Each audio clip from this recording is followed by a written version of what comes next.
Right. This is it is the 25th of December. It's a Christmas day, mate. And then I'm in Scotland, in Scotland Highlands, near Perth, and about an hour and a half from Perth, to the left on the map. And I'm getting ready to do CE-5, close encounter of the fifth kind, as described by, as taught by Dr. Stephen Greer. So I've been inviting ETs to come for a couple of weeks now, to not necessarily to this particular place, but to this area. So hopefully they will find me when I do the protocol. We got some visitors now. Hi mate, how you doing? Yeah, good? Yeah, he agrees.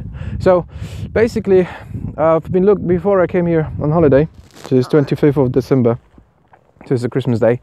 I've been we are on holiday here with my dear Veronica, who actually got ill at the moment, so she stayed in the cottage.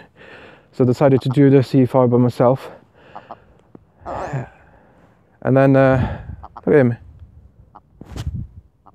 Yeah. So what happened is I've been looking at Google where this place is, and where would be the best place to do CE-5 protocol, and I think I have chosen that place here, the hill, which I'll try to get to. But I'm a bit worried because we have got clouds, and I might not see anything if I get up there. But and also it is after 1 o'clock. It gets dark really early, about 3:30. So by the time I get there, I might and do the protocol, I might get dark. And I've got me 2 flashlights, and I've got everything else. But hopefully I'll be able to get back. Hey, how you doing? Yeah, I thought so. Anyhow, the protocol itself, I'll just try to make my way there. The protocol itself is quite easy. What we need to do is, first of all, we need to get into the meditative state, which is basically being here. Yeah, I know. Being here at the present time, trying to separate ourselves from our brain, sort of separating quotes, obviously, but to step back, sort of thing, from our brain, from our body, and become conscious, join the consciousness. Let's say leave the body and join the consciousness, because at the moment, at the present time, we are in our body, experiencing this life on this planet, and the consciousness is projecting us into our bodies, which means that we can actually detach from our body, have a out-of-body experience, and then join the consciousness out there, because we are all connected in the consciousness, in the life of the universe. Everything is connected. Everything is energy, which simply means that we are connected with everyone on this planet, and every animal, and every tree, every plant, even the planet itself. Oh, there's a stream here. Damn it! Oh yeah, I forgot my camping chair. What I was thinking. Anyways, so I need to get back. It's quite wet here. So what we're connected with everybody, which means that once we leave the body or get into the meditative state and join the consciousness, go into the consciousness itself, then what we can do, we can actually awaken ourselves anywhere in the universe. So we can do something which is called a remote viewing. It's not necessarily easy initially. Some people can do it straight away. I would say most of people have to practice it and do exercise, mental exercise and spiritual exercise to actually do that. So when we do remote viewing, we can awake ourselves in any part of the planet and then see what's happening, for example, in Tokyo or in America, in England, and then we can go back to our bodies, and then we have that knowledge. So this is how for example, the people who find the buried people after murder based on a piece of cloth or piece of the item, they can find where someone was buried or how he was murdered.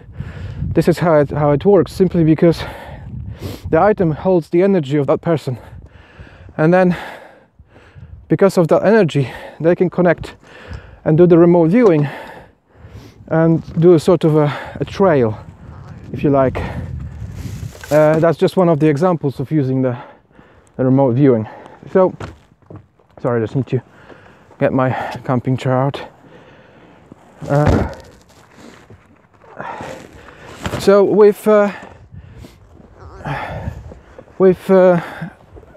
hold on one sec, I just need to lock the car. There's nobody here really. It's a perfect place because there's literally nobody. The cottage is just down there, down the road, about 5 minutes by car. Anyways, with the ETs, yeah, I know. Look at him. Where are you? Yeah? I know. Uh-huh. Are you coming with me? Come on. Come on, let's do some peaceful protocol. Yeah, come on. I'll try to get there. There's a river. There we are. He's coming. So what's happening is that we are with ETs. If we want to make a peaceful contact, if we want to make any kind of contact, really, we can use consciousness to do that, and intention and thought.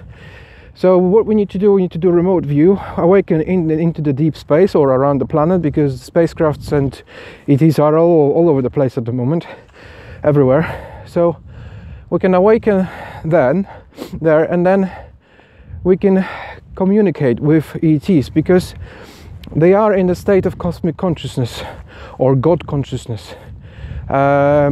Most of the time, if they want to, they can switch between states, physical, 3D, cosmic consciousness, God consciousness, at any moment, any time they want. We also can do that if we practice, but most of the time, most of humanity is actually in the physical body. So what happens is that once we go into that plane of cosmic consciousness, in the deep state of the meditation, we awaken into deep space or anywhere on the planet. If we see an extraterrestrial vehicle or a people or a planet with life on, we can simply talk to them and communicate with the beings on that spacecraft and invite them with the intention and thought to come and see us. Now,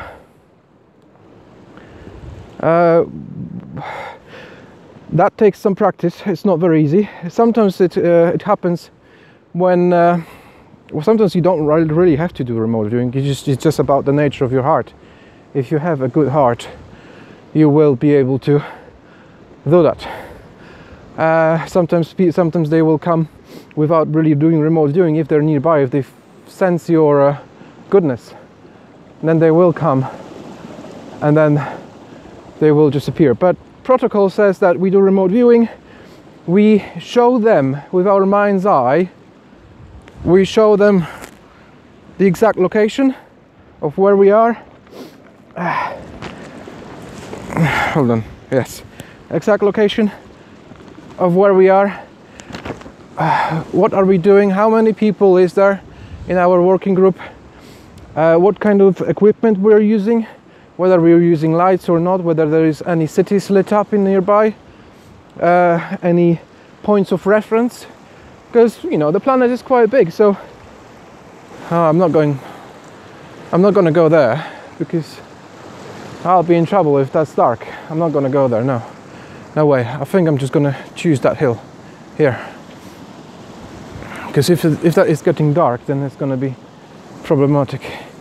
Anyways, so we need to show them where we are, what kind of group we are in. If we're by ourselves, if we've got 5 or 6 people, we can also convey the genders if we want. We can do all sorts of things, and we can tell them exactly what we're doing and where we are. So we need to vector them in to come and see us. So we are showing them exactly the planet. If it is far away, we're showing them the solar system, then the planet, or Milky Way, and then the solar system, then the planet. If it is day, we show them the lit up continent where we are. If it is night, we show them night. We show them the continent area where we are located, Scotland, England, America, Europe, whatever. And then we show them exact location where we are with our mind's eye. So sort of like coming from the other solar system, we're traveling in our mind's eye, showing them how to get to our planet, and then we go to the continent and to the place where we are located with sort of a vectoring way, vectoring vision. Now we need to repeat that several times, because, well, not always, but because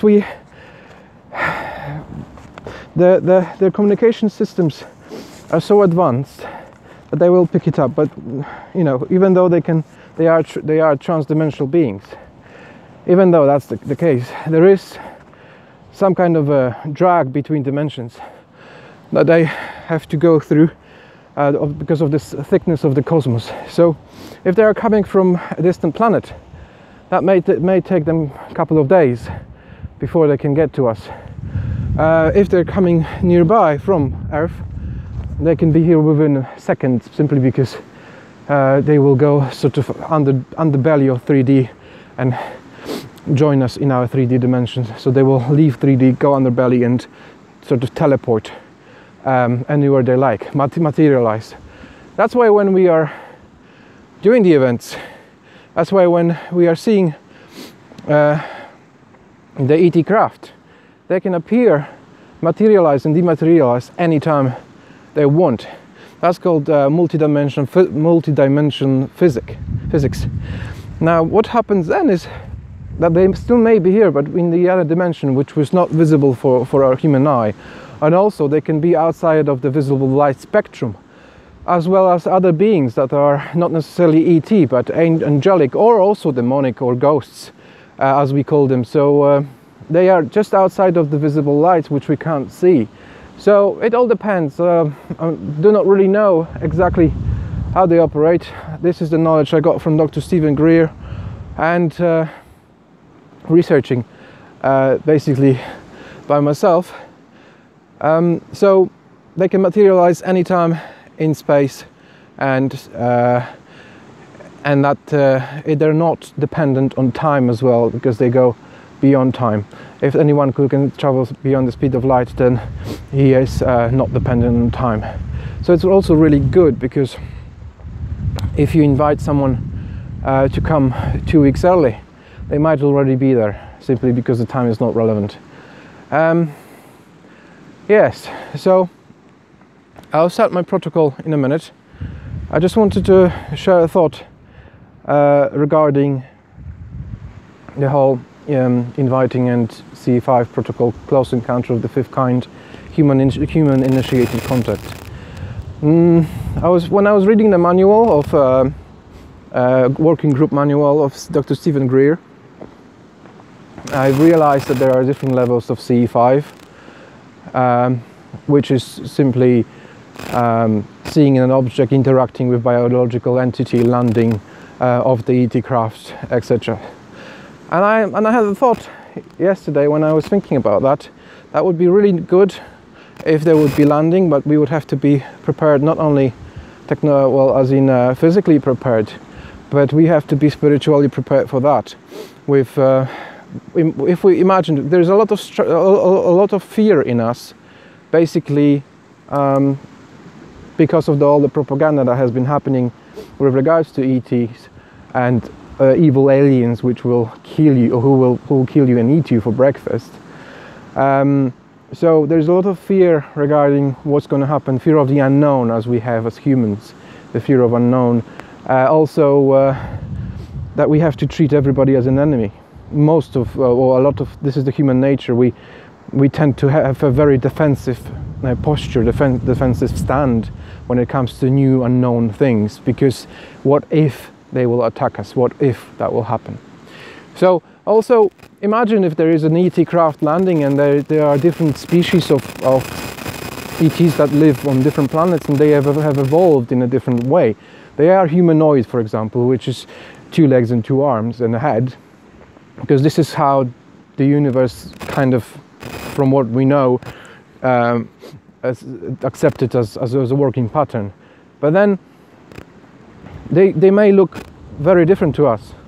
They may look brown, and they have very dark eyes with no white bits in it, and the eyes might be super big, and then also the cranium can be very big but no ears, and they can have very strange looking bodies, or very soft like jelly or whatever, you know, you never know. So what happens is, I was thinking about that, we have to experience different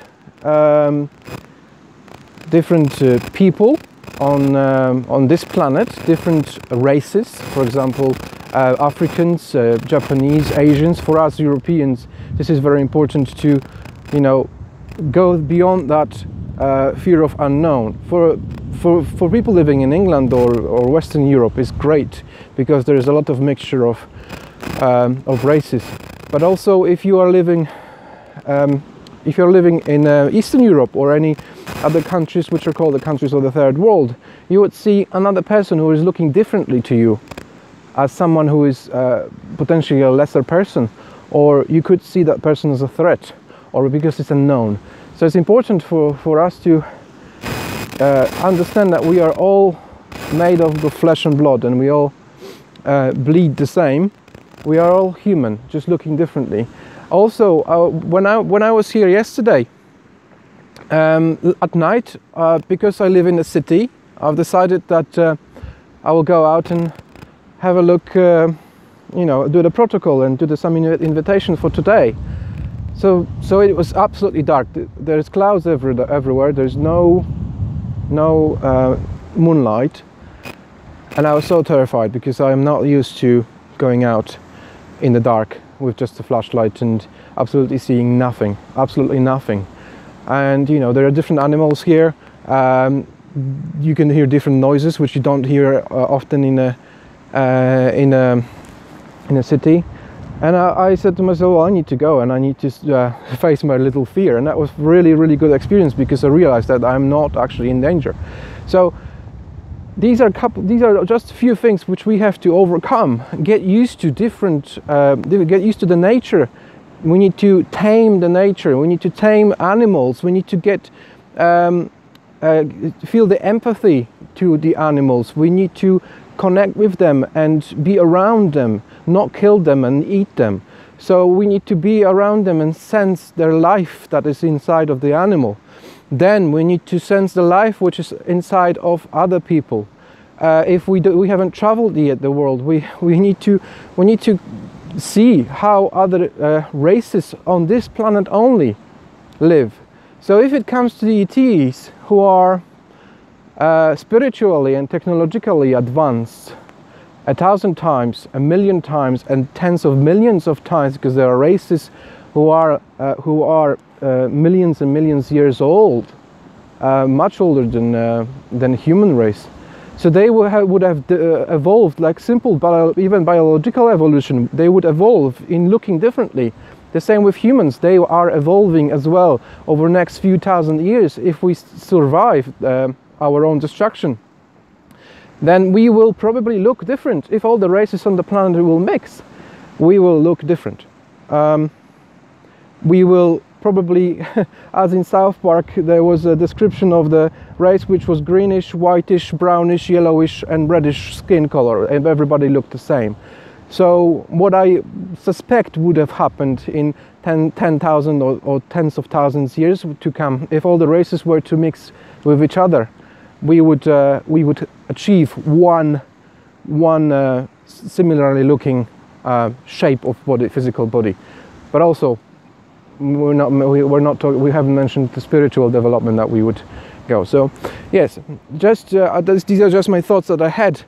You know, a lot of people have prejudice about different skin color, so if you want to do a CE-5 event, you have to overcome this, and you have to understand that we are all one, and we are all humans, and also whoever is standing in front of you, he is you, because we are all one consciousness and one people, brothers and sisters. So I am going to start the protocol. It's looking all right. It's not wet. And I am not going to go up there because of the river, and if it gets dark, then it's going to be very problematic for me to come back. But I've got my tea, I've got my blanket, I've got my water, I've got sandwiches, and I've got my ET contact tool, which is the mobile phone application, which we can download from Serious Disclosure or Play Store. And then that will help me to do the protocol with the ETs. Now, also I would like to invite you to see the website which is called the CE-5 United Kingdom, which is ce5.co.uk, and this is what we are doing at the moment. We are making a website for everybody who wants to find out how to make a peaceful contact with extraterrestrial beings, and how to be an ambassador of planet Earth to other civilizations. So ce5.co.uk, that's the website which I invite you to, and hopefully I can have some success. So thanks for watching. Take care.